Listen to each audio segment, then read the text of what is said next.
พาน้องๆไปเอวจับไปได้เรื่อยๆ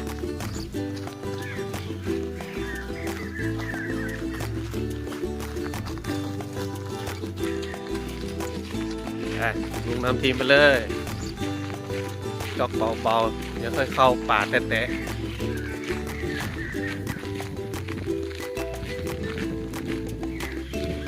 อากาศดีมากวันนี้เย็นเส้นทางโอเคอากาศดีมีมาเทศระยะสั้นๆครับเป็นแบบเส้นทางหนึ่งนะครับห้วยถึงเท่านะครับสตาร์ทจากนี่ลิงนี่นะครับเดี๋ยวเราจะไปปูนนี้จะไปน้ำตกนะครับไปน้ำตกผ่านบ้านแกะนะครับบ้านแกะมีรถส่งลงมา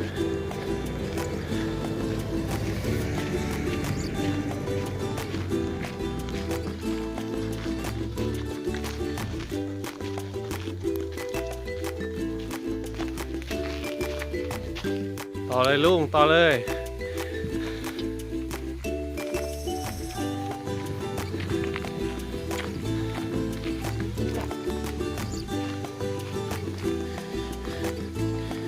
อุทยานนะครับ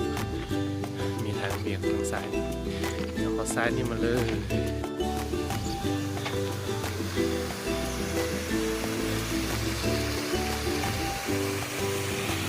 ไปแล้ว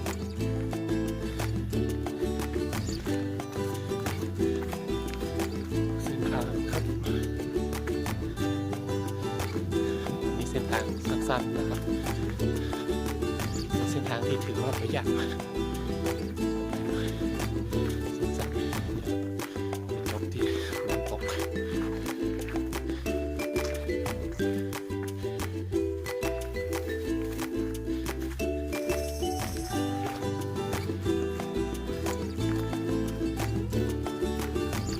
ชื่อข้างในสดชื่อมาก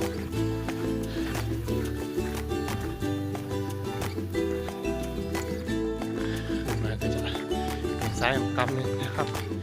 มีป้ายบอกทางขึ้นชัน35 องศา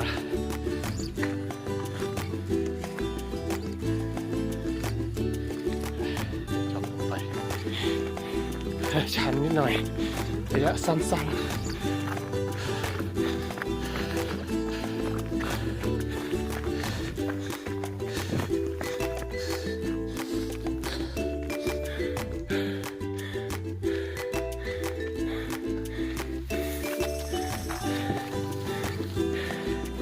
เยี่ยมมากโอ้ไปหลุนขาแรงจะอีกพอมาถึงแถวนี้ก็จะเห็นวิวไปถึงเข้า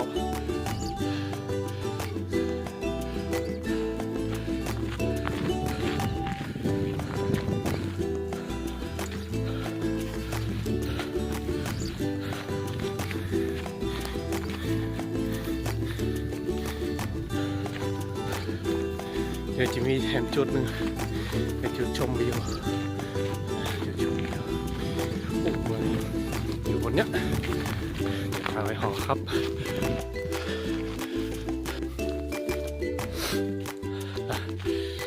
อยู่แล้วแบบเดียวพักกินน้ำกินท่า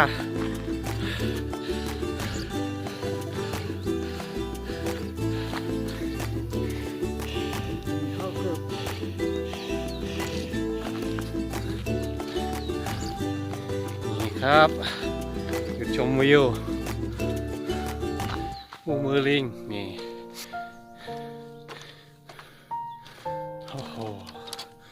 สุดยอด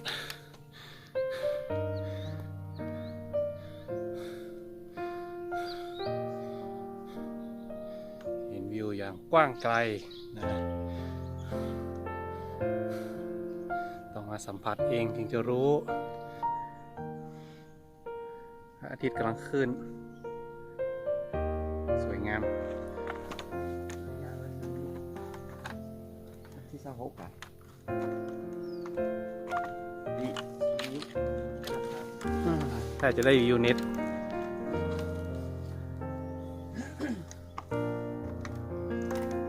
ไปต่อครับผมไป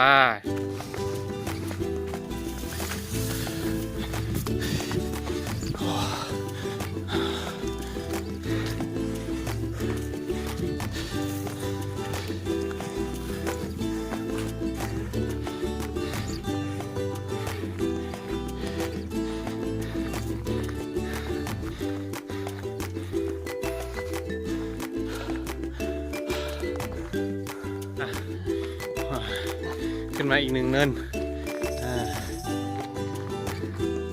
ไปโอ้รอเลยลูก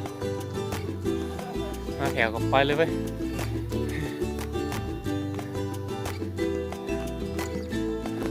ไปต่อครับไปใกล้แล้วใกล้แล้ว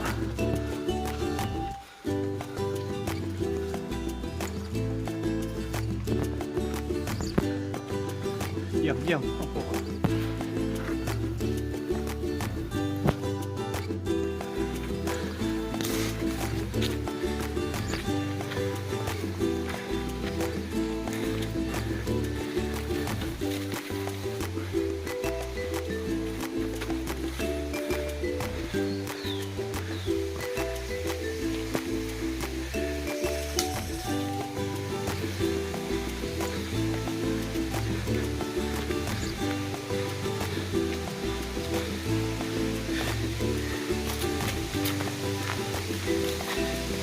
ยินเสียงมันตกแล้ว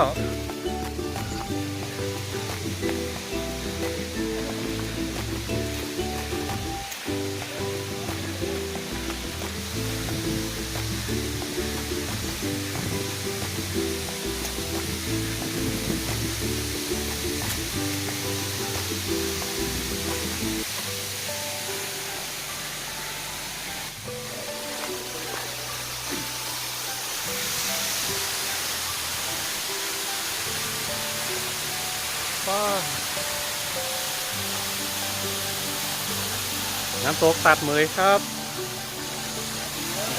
เหมยถึงแล้ว